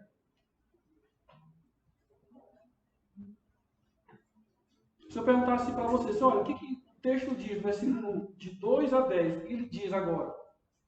Uma maneira de vocês fazerem isso é só somar os títulos das unidades, das estruturas, da estrutura do texto. E você vai encontrar, então, a ideia central. Porque a própria estrutura vai lhe fornecer a ideia central do texto. Que, ou seja, então, os tópicos, né? Pronto. A unidade. Vai ter a unidade. Ou seja, vai ter a ideia central, não a unidade, a ideia central.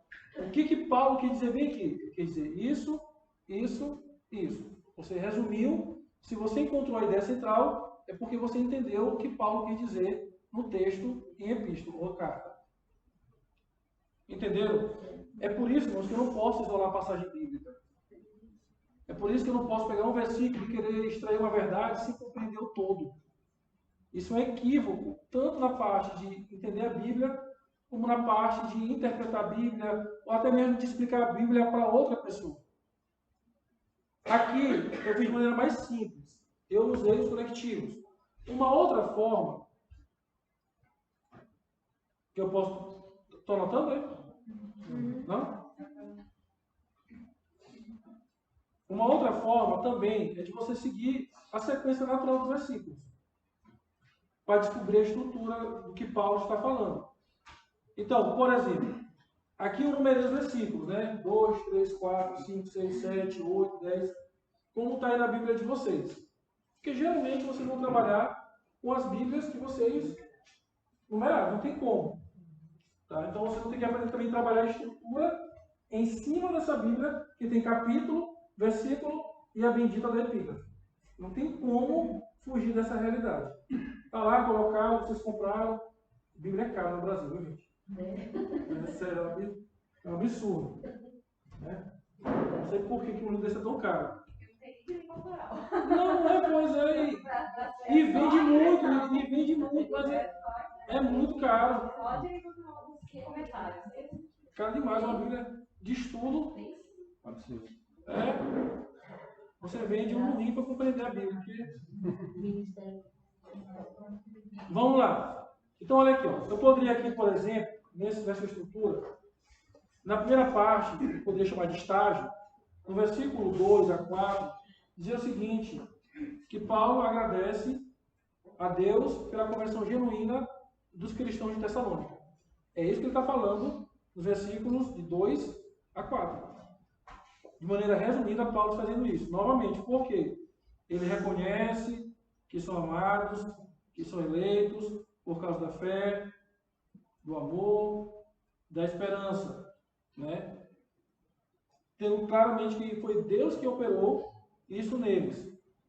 Então, aqui eu estou trabalhando os versículos. No versículo de 2 a 4, eu tenho uma única estrutura, porque segue o mesmo pensamento ainda. Paulo continua o pensamento agora dizendo, no versículo 5, que ele pregou o Evangelho. Olha o que diz o versículo 5.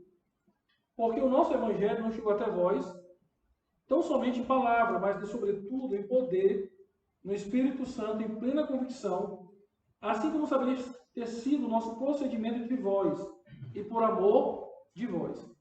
Paulo agora aqui, ele vai dizer que ele pregou o Evangelho. Então, observe. No versículo de 2 a 4, Paulo agradece porque eles são crentes genuínos, amados e eleitos de Deus. No versículo 5 agora, Paulo fala da pregação do Evangelho, que ele pregou o Evangelho. Então, como é que eu resumo o versículo 5? Qual é a ideia? A pregação do Evangelho por Paulo. Quando chega no versículo 6, agora nós temos uma outra ideia, continuando o pensamento de Paulo. Ele diz, com efeito, vós vos tornastes imitadores nosso e do Senhor, tendo recebido a palavra, posto que em meio de muita tribulação com alegria do Espírito Santo. Aqui, irmãos, Paulo diz que eles receberam a palavra. Então, se o versículo 5, Paulo pregou o Evangelho, no versículo 6, a igreja de Tessalônica recebe o Evangelho. Eu não estou trabalhando estrutura. Só que agora, ao invés de usar conectivo, eu estou tentando trabalhar a sequência direta do texto. Aí, queridos, no versículo de 7, a parte 8a, diz assim, de sorte que vos tornastes modelo para todos os crentes da Macedônia e na Caia, porque de vós repercutiu a palavra do Senhor, não só na Caia, na Macedônia e a Caia, mas por toda a parte. Aqui agora, irmãos, eu estou dizendo que a igreja de Tessalônica se tornou modelo, ou ecoou o Evangelho para outros lugares, por causa deles. E no versículos de 9 a 10, agora eu digo que eles são reconhecidos como verdadeiros crentes, não mais por Paulo, mas por aqueles que ouviram o testemunho deles. Tudo isso que nós estamos fazendo aqui, irmãos, é encontrar a ideia central do texto. Para eu encontrar a ideia central do texto, eu tenho que encontrar a estrutura do pensamento de Paulo. Como ele foi construindo aquele pensamento até chegar àquele ponto. Novamente, lembre da época da redação. Você constrói um pensamento. Você constrói uma estrutura. A sua introdução, os seus argumentos na redação, a sua conclusão lá na redação, elas vai dizer que você está construindo um pensamento lógico. E que se alguém for essa redação, ela precisa compreender como você construiu, como você estruturou aquele texto. É como uma construção, irmãos. A casa, a igreja, o templo, ele tem uma estrutura. Tá? Talvez você olhe assim para a igreja, olha que igreja bonita, a igreja do Gama, grande e tal, mas ela tem uma estrutura que ela não tem. E que foi feita para que ela pudesse, de fato, ser o que ela é como templo hoje. Assim também é o texto bíblico. E neste caso, a epístola. Existe uma estrutura montada pelo autor bíblico, inspirado por Deus, para transmitir uma ideia, que é a ideia central do texto. Quando eu descubro essa ideia central do texto, aí sim eu compreendi a verdade bíblica que está aqui. Perguntas? Pastor, Oi. a Bíblia que eu uso para estudar é essa de Jerusalém. E lendo ela, a gente não, assim, além das epígrafes, a gente percebe que a formatação do texto também é diferente. Tem texto que é justificado e tem texto que está alinhado à esquerda, alinhado à direita e tudo mais. Isso também pode facilitar a interpretação? Demais, demais. Elton, não consegue colocar aí? Eu vou explicar por quê. As antigas versões bíblicas, as mais antigas, que foram traduzidas no Brasil, eles pegavam todos os gêneros literários e colocavam em forma de prosa. O que quer dizer em forma de prosa? Do jeito que você está falando, justificado. Tudo retinho, na mesma linha. Então você não sabia o que era uma poesia, o que era um hino, o que era um cântico. Você não tinha essa ideia. Porque você abriu o livro de Salmo, que hoje está assim em verso, né? E ele estava na mesma forma de prosa. Então não passava a ideia de uma poesia. Ok? Aí as traduções mais modernas, ou mais exegéticas, se preocuparam com isso. Com o quê? De pegar a sua Bíblia, né, tanto no Antigo como no Novo Testamento, e mudar a formatação para identificar o que é narrativa, o que é hino, o que é uma poesia, e assim por diante. Então, quando você pega o Novo Testamento e tem lá o texto formatado certinho, é um texto dissertativo, é uma prosa, é normal. Quando ele está alinhado para a esquerda, assim como estivesse, né, não formatado, é a ideia de que ele ali é uma poesia, um hino. Quer ver um exemplo? Vamos lá em Filipenses.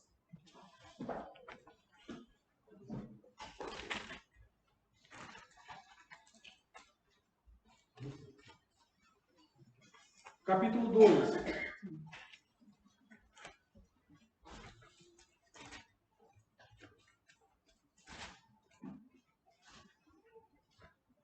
Capítulo 2. Observe comigo aí. Como é que está no versículo de 1 a 5? Justificado, né? É assim que está na Bíblia de vocês, todo mundo? Bom, e como é que está agora do 6 a 11? Está tudo à esquerda, aliança. De todo mundo? À esquerda. Também está justificado de vocês? Tá. Aí falando, as versões mais atuais. Então tá bom, pastor, está justificado? Tá justificado também? É tão antiga, né? Talvez a Bíblia seja diferente. A nova atualizada do que seja diferente. Pois é, só que é isso não corresponde ao gênero, porque aqui literalmente assim, pelo gênero é um hino. Dentro da epístola nós temos um subgênero, que é um hino. Aí o que acontece? Se você for ler como se fosse justificado o argumento, você não vai ter a compreensão correta. Porque você vai ter que entender dentro do subgênero, como poesia, entendeu? Ou como hino, ou algo do tipo. Entenderam isso? É por isso que algumas antigas, como a o pastor Ali colocou, está justificado, o pastor Fábio, que é a nova, continua do mesmo jeito, né? A minha que é Filipenses 2. Filipenses 2. 6. Então, assim, eu recomendo que vocês comprem Bíblias que já valorizem o gênero ou o subgênero. Tá? Quando for comprar, dá uma olhada se tá, como é que está na poesia, como é que estão os cânticos, porque isso já vai ajudar você na interpretação bíblica. Ok? Então, No Novo Testamento acontece isso. O apóstolo está ali falando algo e ele coloca o hino. Né? Ou a literatura apocalíptica também, com a figura de linguagem. Então, a gente tem que ter muito cuidado com isso. Certo? Alguém mais tem pergunta?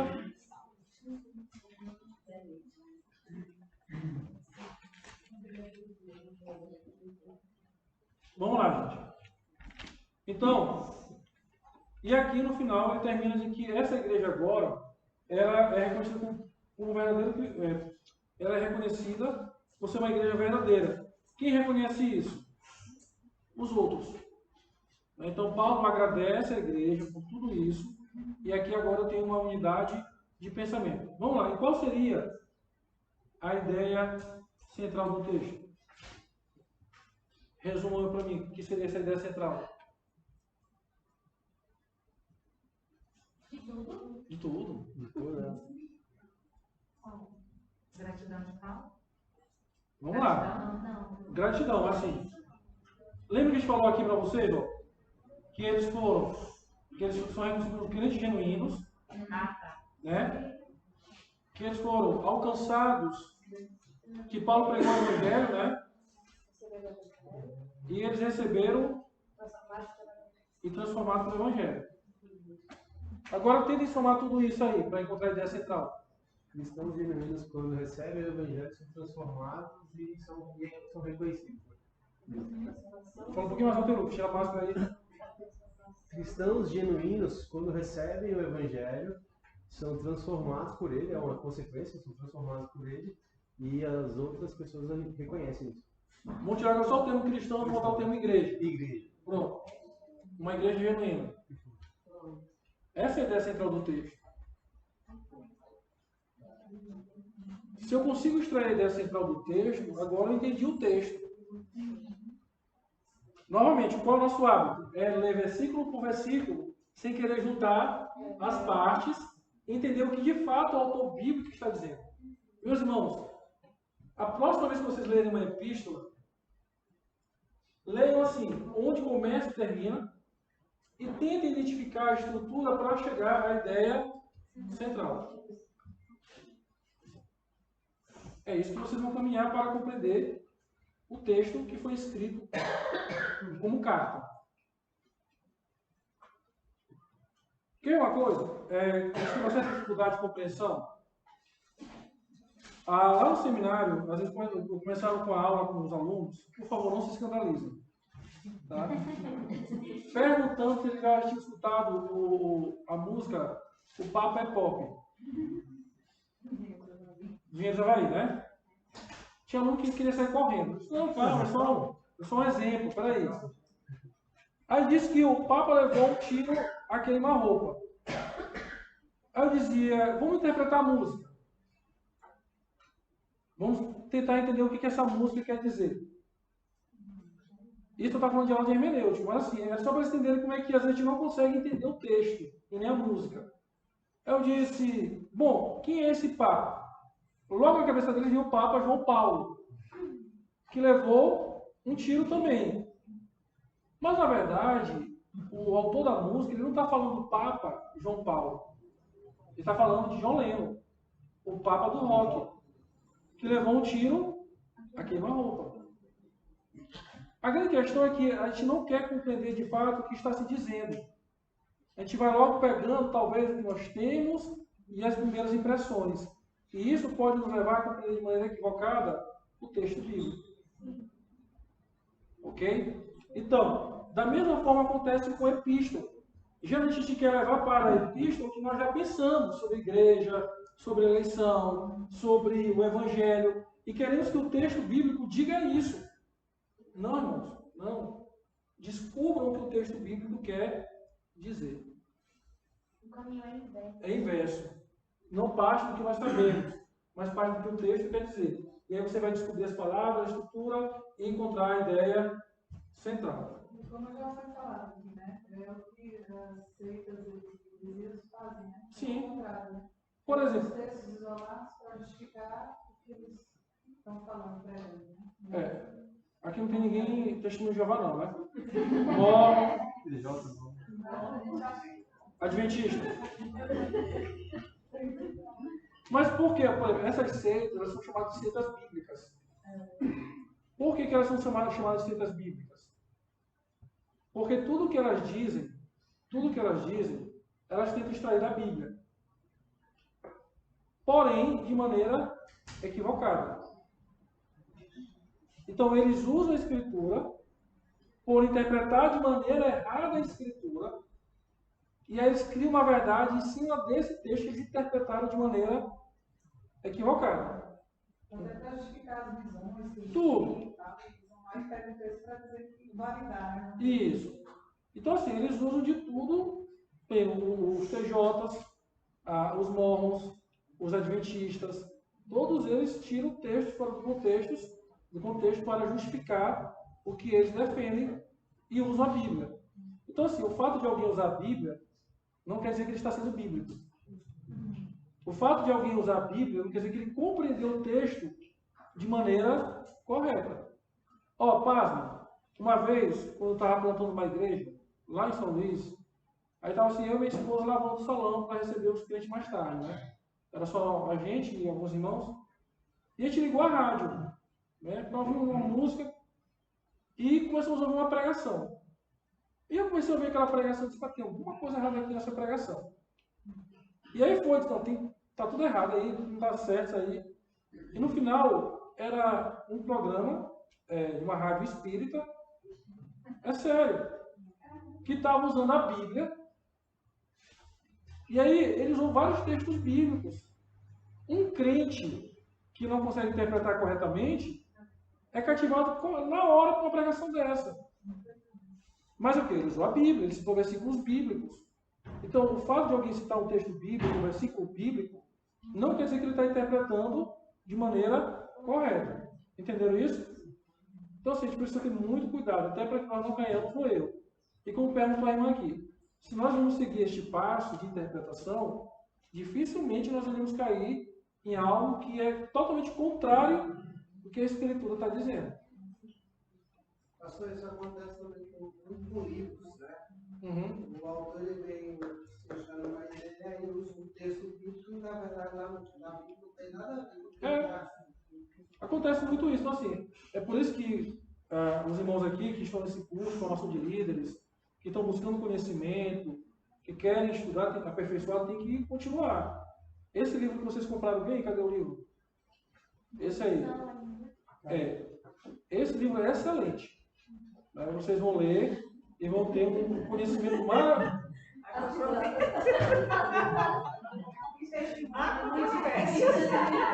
Por quê, irmão? É muito complexo. Não.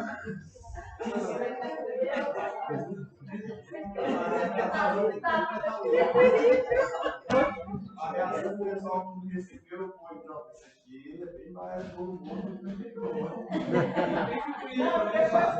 tem mais também.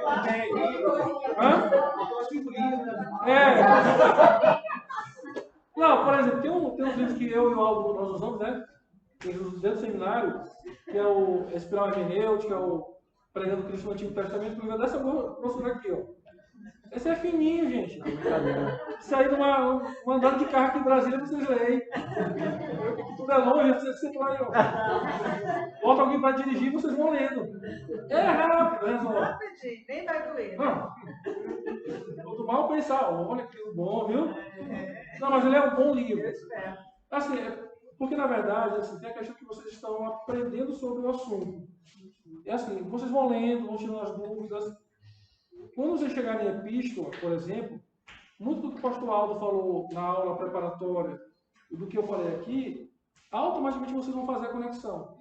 Inclusive, até recomendo que vocês cheguem em casa, não agora, depois da aula, né? Depois do módulo, e leiam a parte de epístola. Já pulava. Dê uma lida em epístola até para fixar logo o que foi falado, entendeu? Mas é recomendável que vocês leiam todo o livro. Em 2 dias, dá para ler.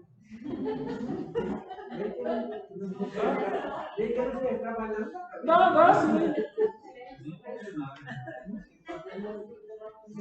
Vamos lá. Gente, então, vamos aqui, ó. Então, assim, nós chegamos a interpretar uma passagem bíblica de epístola. Então, relembrando, primeiro passo, encontrar a unidade literária. Saber onde ela começa e onde ela termina. Ok? Segundo, façam perguntas para o texto. Deixe que o texto responda para vocês. Deixe o texto dizer, olha, eu estou dizendo isso. Aí você vai começar a entender o que o texto bíblico fala naquele momento. Lembre, Marcos, que foi o que vocês viram, trabalha por cena, personagem, diálogo. Epístola não tem nada disso. Porque, por exemplo, na narrativa lá de Marcos, eu posso perguntar, quem? Aí eu tenho os personagens. Ok? Eu posso perguntar quando, porque eu posso ter uma série que identifique o local, o momento que aconteceu aquilo. Eu posso talvez perguntar por quê? Os diálogos lá podem me responder isso. Aqui, em epístola, não é cena. É diferente, é um outro gênero. Deixa eu novamente dar um exemplo para vocês. Eu acho que todo mundo aqui gosta de um bom filme, né? Vocês de vez em quando um bom filme. Então, por exemplo, você tem filme do Velho Oeste. Você tem filme de ficção. Você tem filme de romance. São gêneros de filmes diferentes. E por ser gêneros diferentes, eles seguem uma maneira de transmitir o que eles querem. Ok? Outro exemplo. Se você pega o Jornal de Brasília, né? Eu não sei qual é o nome do Jornal de Brasília mais famoso aqui. Correio Brasiliense. O Correio, pronto, é verdade, Correio Brasiliense. Então você tem o Correio Brasiliense. E aí você pega o jornal, que é um periódico de informação. E você pega uma revista em quadrinhos. É a mesma coisa? Não, são diferentes. Transmitem um texto, transmitem uma informação, uma história de maneira diferente. A Bíblia também funciona do mesmo jeito. Vocês viram em Marcos, evangelismo, né, como evangelizar, e agora vocês estão vendo aqui como interpretar cartas, que é um outro gênero, que segue um outro pensamento. Pois bem, façam perguntas ao texto. Né? Essas perguntas você pode elaborar baseado nos versículos, ou dizendo, tá, por quê? O que ele quis dizer? Como ele disse? Você pode elaborar essas perguntas e deixar o texto falar. Importante, tem um caderno de anotação, irmãos, para isso. Tá? Tem um caderninho. Quem usa notebook, quem usa computador, cria uma pasta, vai estudando a Bíblia e vai ali anotando. Né? Essas observações mais tarde vão lhe ajudar muito no futuro, porque elas estão guardadas. Terceiro, comece agora a trabalhar a estrutura do texto. É o terceiro passo que nós vimos. Trabalhe a estrutura, né? Como é que está dividido, como que ele construiu aquele pensamento. E quarto, elabore a ideia central, baseada nas estruturas. Ok, irmãos? Perguntas? Então, vamos fazer o seguinte. Para sábado, não fuja. Não fuja. Porque se você fugir, na hora que você ligar a televisão, eu vou estar lá. Se você for ao banheiro, eu estarei lá olhando para você. Então, não fuja. Esteja aqui comigo.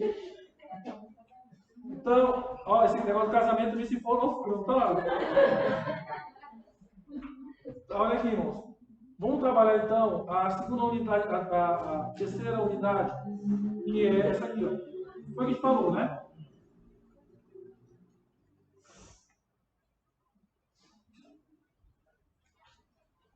Vamos fazer um trabalho em casa esse dia, sexta, sábado, e tragam o que vocês conseguiram construir na próxima aula. Pode ser? Ok? Não, essa aqui, ó.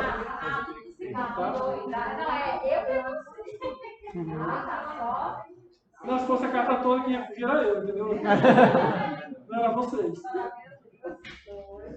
Tá? Então, gente, olha, tente fazer algo que a gente fez aqui.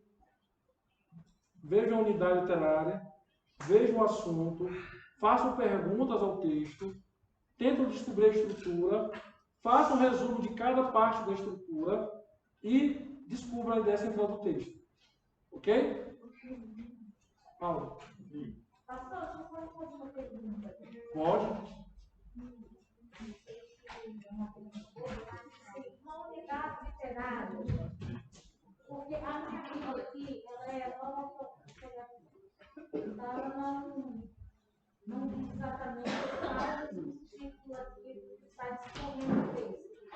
Mas, uma unidade literária, ela pode passar de um capítulo para outro, depende. Isso acontece às vezes porque o próprio uso de capítulo pode interferir nisso. Né? Acontece, não é regra. Uma vez ou outra acontece em alguns textos bíblicos. Né? Você percebe que a unidade continua até o início do próximo capítulo. Mas aí quem fez a distribuição de capítulos colocou quebrando a unidade. E aí vai depender de você, enquanto intérprete, saber de fato se aquele capítulo contempla ou não a unidade. Um outro mal que eu falei no começo é a epígrafe, né? Essas epígrafes, às vezes, ela quebra uma unidade. Vem um pensamento bem claro, bem lógico, e aí coloca uma epígrafe que não diz nada, na verdade, e ainda quebra o pensamento, principalmente em epístola. Principalmente em epístola. Acontece muito. Ok? Oi. Mas qual é a missão que as pessoas criaram a Bíblia? Não, é assim, tudo isso foi uma tentativa de ajudar melhor a compreensão da Bíblia. Assim, não é compreensão, é de tentar localizar o texto na Escritura. Então, por exemplo, a Sociedade Bíblica, ela elaborou as epígrafes dela. A Sociedade Trinitariana, que é outra sociedade bíblica, também criou as epígrafes. Então, assim, elas criaram com o objetivo de facilitar a compreensão, a leitura, mas, assim, foi uma tentativa que, de uma certa forma, em alguns textos bíblicos, ao invés de ajudar, prejudica a compreensão. Nem todas as vezes, mas acontece. Quer ver? Deixa eu dar só aqui. Posso? Colossenses. Vamos lá em Colossenses. Colossenses? É aquele que Paulo fala que deveria orar por ele? Paulo. Deixa eu ver.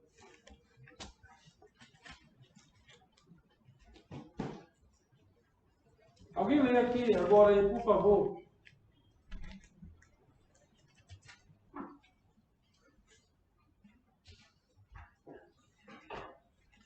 Quer ver uma coisa interessante aqui? Colossenses é um exemplo da pergunta da irmã.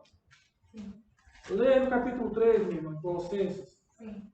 Versículos do 18 até o 25. 18 ao 25. Mulheres, sujeite-se cada uma a seu marido, como convém a quem está no Senhor. Maridos, amem cada um a sua mulher e não a tratem com amargura. Filhos, obedeçam aos seus pais em tudo, pois isso agrada ao Senhor. Pais, não irritem seus filhos para que eles não desanimem. Escravos, obedeçam em tudo a seus senhores terrenos, não somente para agradá-los quanto a eles estão observando, mas com sinceridade de coração, pelo fato de você temer ao Senhor. Tudo o que fizerem, façam de todo o coração, como para o Senhor, e não para os homens, sabendo que receberão do Senhor a recompensa da herança. É a Cristo Senhor que vocês estão servindo. Quem cometer injustiça, receberá de volta injustiça, e não haverá exceção para ninguém. Aí no capítulo 4, versículo 1 está dizendo o quê? Continua.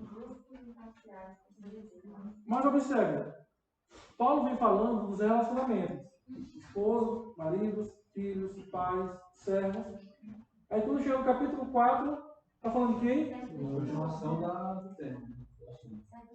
Que são os senhores agora. Então, o certo seria agora a ideia de que a unidade vai do versículo 18 até o capítulo 4, versículo 1. Essa seria a unidade aqui. A senhora entendeu? Sim. Aí, se a senhora for seguir pelo capítulo, a senhora vai ficar com um versículozinho perdido. Entendendo isso? Isso é a mesma ideia, né? É a mesma ideia, está falando do mesmo assunto. Ok? Aí,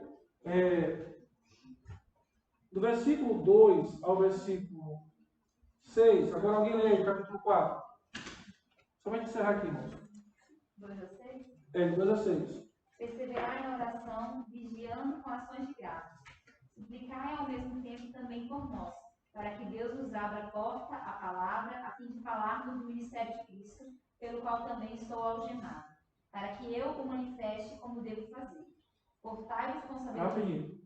Na Bíblia de vocês, tem uma epígrafe entre o versículo 4 e o versículo 5? Não. Nenhuma mais tem? Não. O 5 está em negrito. Tá em negrito, mas não tem nenhuma epígrafe. Esse foi o erro que eles corrigiram em muitas Bíblias. Tinha uma epígrafe diferente, no meio. Entre o 4 e o 5 tinha uma epígrafe que quebrava o pensamento da unidade. Você lembra dessa discussão na seminário uma vez, sala de aula? Foi o Emílio que falou uma vez, a gente levou para a sala de aula. Lembra não, né? E assim, porque as epígrafes antigas dividiam o texto. Agora leio o versículo 5 em diante.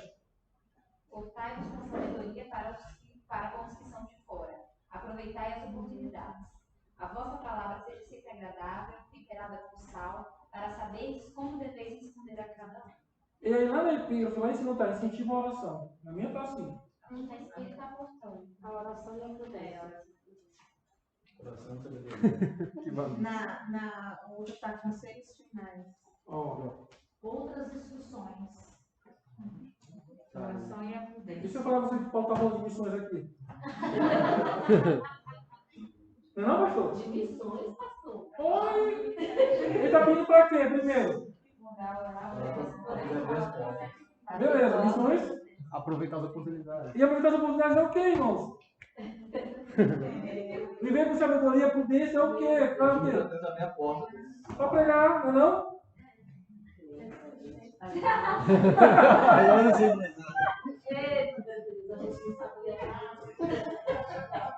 Mas vocês estão entendendo o que eu estou falando? Então, assim, é preciso acompanhar o pensamento correto do autor. É por isso que aí vem a questão das epígrafes. Elas são perigosas por isso. Aqui apareceu a palavra oração. Ele achou que é só um incentivo à oração e pronto. Mas o texto fala muito mais do que isso. Ok? Valeu. E aí, tranquilo? Legal, né? Sábado a gente vai começar às 14h30. Tá bom? Então quem não vai para o casamento, todo mundo está falando do casamento, você deve vir para cá às 14h30. Vai ser até às 16h. Até 16h30. A gente vai ter um intervalo no meio aí para dar uma quebra. A gente vai tentar aproveitar até 16h30. Tá bom? E é importante que você possa então ler novamente a primeira carta aos Tessalonicenses e tentar fazer a atividade. Eu estava falando para o Vinícius, o nosso módulo, esse módulo é bem apertado, vai ser bem rápido, não vai dar nem tempo para se arrepender para deixar o curso, porque tudo vai acontecer muito rápido, mas é importante que você consiga manter o ritmo. Então, você vai sempre sair daqui do encontro com uma atividade.